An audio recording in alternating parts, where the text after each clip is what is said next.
Now listen, I don't want to say I told you so, but I did tell you so. With that said, hello everybody, welcome back to our weekly MISFIT of Demon King Academy. Today we're here to talk all about episode 12, Taboo Magic, but before we get into it, quick reminder, if you haven't done so yet, hit that dang sub button. Hit the sub button. Do the thing. Just do the thing. Anyway, without further ado, let's go ahead and jump into this. I really did tell you so though, didn't I? Oh, it's so good to be right. So a little while ago I put out on Twitter that I had been spoiled on a series. Somebody had spoiled something about a show, but it was something that I had a theory on for a while, and I was pretty sure I was right. Now, I couldn't say what that show was, because it would spoil it for you guys who have seen these videos. I couldn't say which series it was, right? So, it was this one. In the comments of either last week or the week prior, I don't quite recall, somebody had said, hey man, like, you're actually right. Ray is canon. You're right. You actually picked up on the clues. Good job. And I was like, I friggin' knew it, but I said nothing, right? Like, I didn't say, like, I know for sure. I just kept hinting to get you guys to believe me, but y'all are like, no, it's Shin. No, it's Shin. You don't know what you're talking about. The amount of people being like, that doesn't make any sense. You don't know what you're talking about. And I'm like, oh, really? I don't know what I'm talking about? What was up with the friggin'... Well, A... What was up with the comment that Voldy made a while back? B, what was up with the fact that friggin' Ray was holding two different hero swords? And C, what was up with the friggin' seashell thing? The only way he'd know that is if he was human at some point. Like, or he specifically studied this very specific human thing. Like, no, dude. They made it so obvious. So I was like, yeah, it's definitely, like, the Shin thing was a write-off. Like, Shin was meant... The reason why Shin was introduced at the same time as Ray was a red herring, to make you think one thing when really they're gonna twist your expectations at the end, and it's actually this. And it makes way more sense that it's that. Everybody just thought it was Shin because Shin gets introduced around the same time. So your brain is like, well, clearly this was introduced at this point, so they have to tie in together here. When no, that's not the case. Ray is canon, not Shin. And that shit is canon. See what I did there? I was gonna open by talking about Eleanor, but man, I'm just too hyped up about the Ray canon thing, so I'm gonna actually keep going with this. Ray this week is top form, top tier, toppest form, right? And like the fact that he's also, I think that the reason why I'm so excited isn't just because I'm right, but also because not only is Ray canon, Ray is also Avos Delhevia, which, like, whoa, that I didn't see coming. that I didn't see coming. I actually thought that Avos was gonna be Shin. Like, I thought Avos was gonna be Shin just because the clothing was kind of similar, right? So I was like, maybe it's gonna be Shin, but no, it's Ray, which is like, whoa, like, it's such a, like, even though I was right about one thing, I didn't know about another twist. So there was two twists in one single twist. It was twistception. M. Night Shyamalan would have been so happy with this episode. It's twist upon twist. And honestly, like, everything with Avos too, like, Ray as Avos is cool as hell. Like, arriving on the scene with the three of the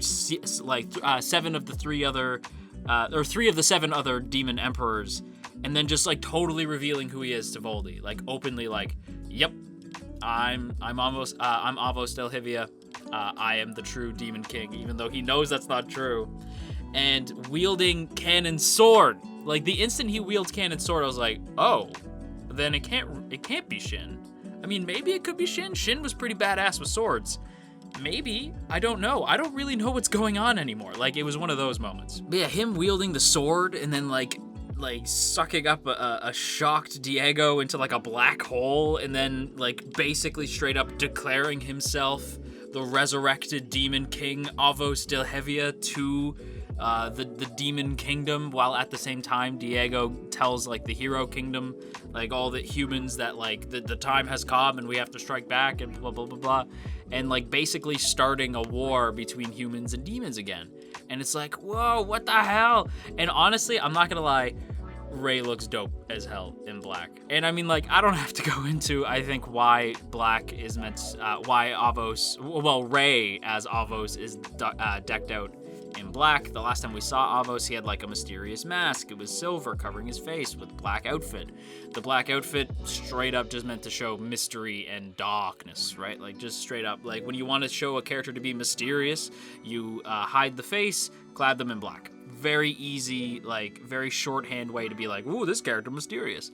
But that said, with the mask off and seeing Rey as Avos and also canon is like the coolest look. Like it's just a really sleek look for Rey, and I really, really dug it. That said, Rey also has a very, very sweet moment with Missy.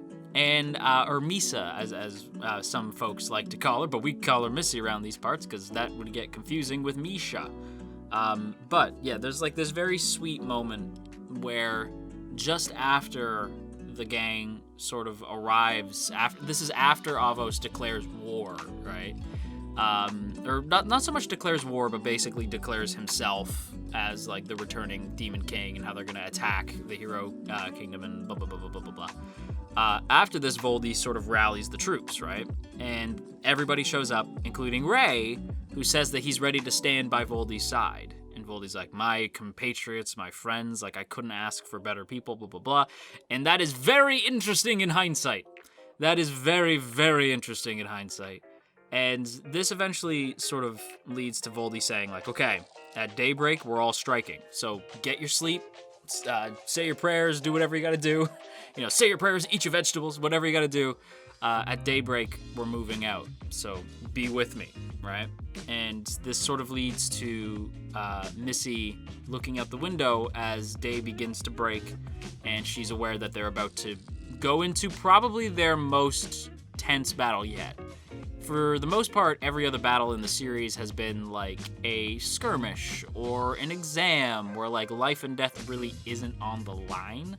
Whereas here, it very much is, right? It's a much more dangerous situation, and Voldy specifically asked them not to kill and not to be killed, and that is a very difficult situation, especially when, you know, you're on the battlefield and people are trying to kill you, to actively attempt to not kill anybody over what Voldy says is just like a stupid, petty, nonsense, right? Like over something so trivial, like nobody should have to die over this. Not you guys and not them. So it's like, that's a hard sell.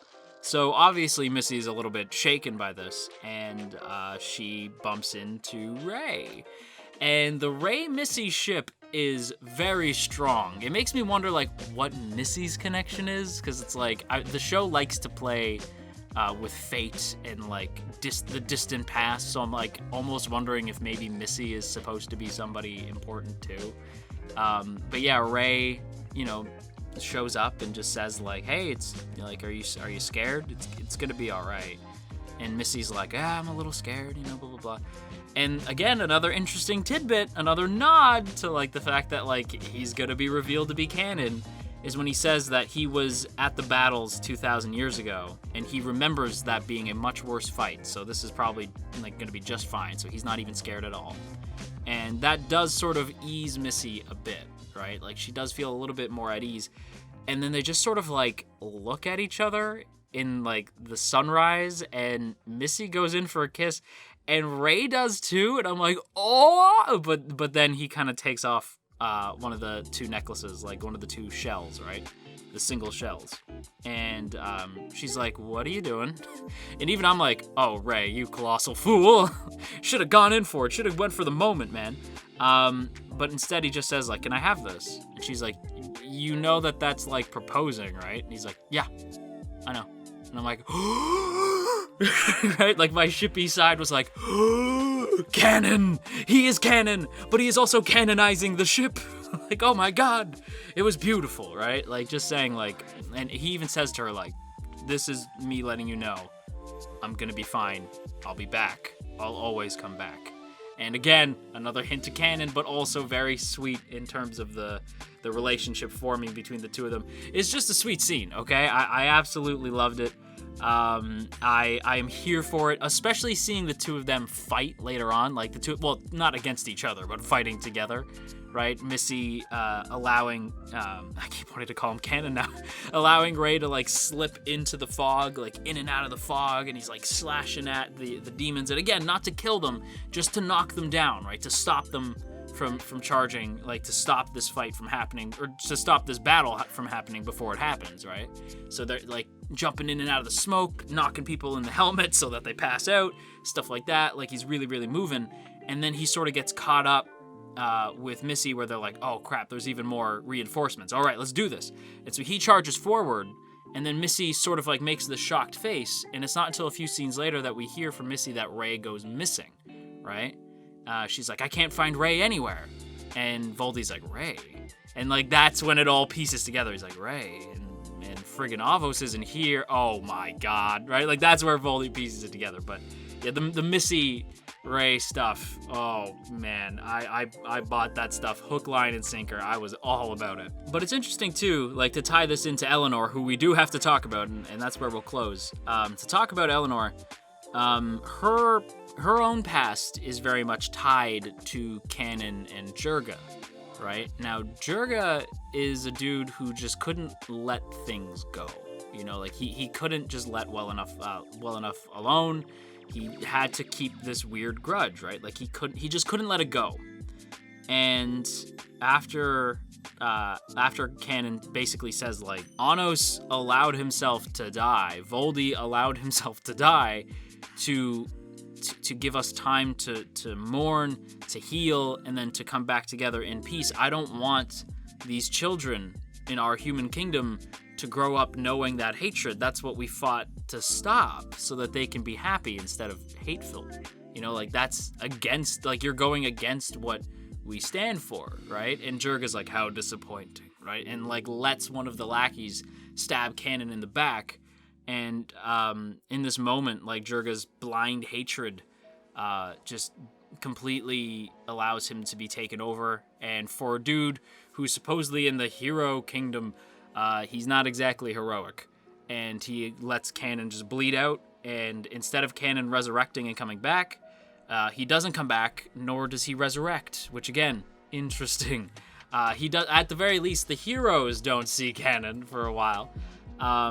But yeah, he basically just straight up vanishes, and this leads to Jurga basically setting up a spell of sorts, and they do say it's a spell, and they think that the spell is used to allow people to communicate with Canon, when really it would just sort of trigger Jurga's hatred and vengeance, right? It would trigger that as though it was like a virus almost. Like that's kind of the way I'm viewing it, is that Jurga's hatred literally lives on as this spell that basically infects you with his hatred, right? His hatred, his drive to kill all the demons who have basically destroyed his family. Like they do establish that Jurga's hatred is well-founded, right? Like demons killed his family.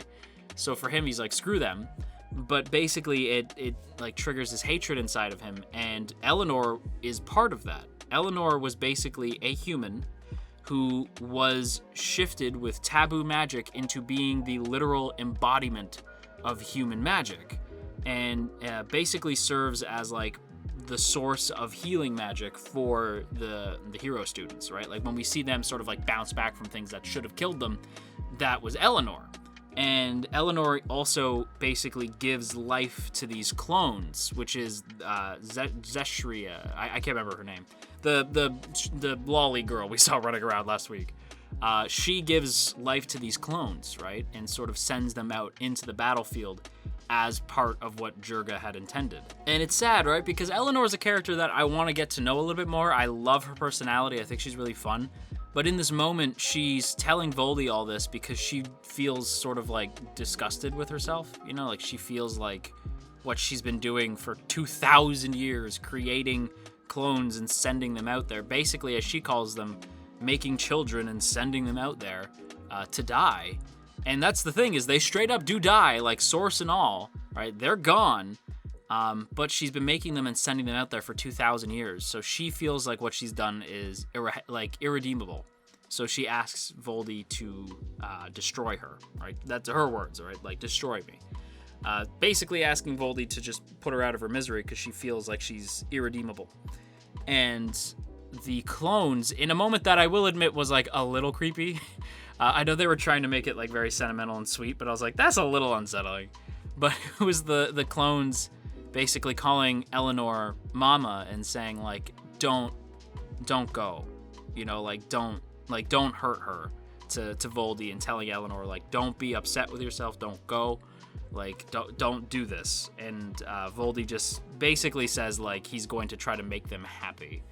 And I think like I'm not super sure what Voldy's plan is with Eleanor. We do know she's not dead, which is nice.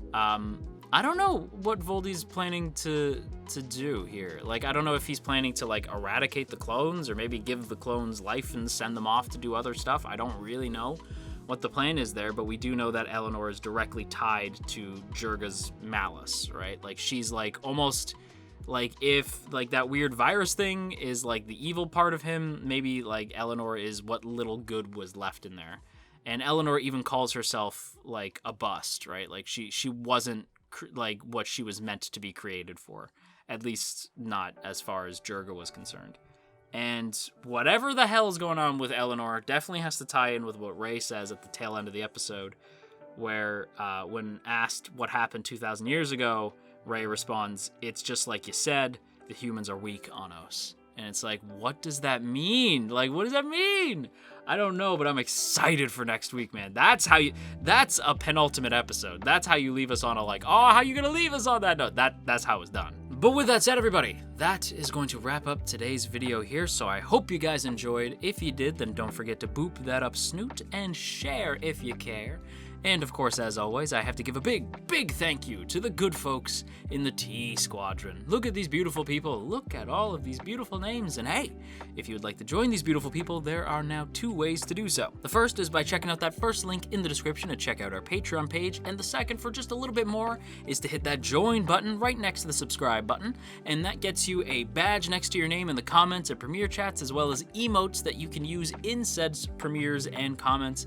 And you also get your name at the end of these videos as well. I think the join button's a great idea. I would consider hitting that, but that's just me. Anyway, if you are considering it, big thank you to you. It is genuinely really appreciated. But with that said, I'm going to go ahead and be super obnoxious about the fact that I was right. I was right. Oh, it's so nice to be right. Anyway, until next time, you stay classy, AnyTube, and wash your dang hands.